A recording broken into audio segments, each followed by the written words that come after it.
ભરૂચ શહેરમાં ચોમાસાના સિઝનનો પ્રથમ વરસાદ વરસ્યો હતો, જેના કારણે વાતાવરણમાં પણ ઠંડક પ્રસરી ગઈ હતી। વરસાદના કારણે માર્ગ પર ભીનાશ જોવા મળી હતી।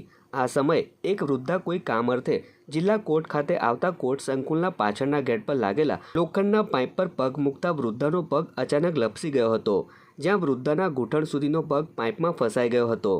આ સમયે વૃદ્ધાએ બૂમાબૂમ કરતા ત્યાંથી પસાર થતા લોકો મદદ માટે દોડી આવ્યા હતા, પરંતુ પાઇપ ઘણા મજબૂત હોવાથી વૃદ્ધાના પગને બહાર કાઢવો મુશ્કેલ બન્યું હતું। આ અંગે ત્યાં હાજર લોકોએ ભરૂચ પાલિકાના ફાયર બ્રિગેડના લાશ્કરોને જાણ કરતા તેઓ તાત્કાલિક સ્થળ પર દોડી આવ્યા હતા।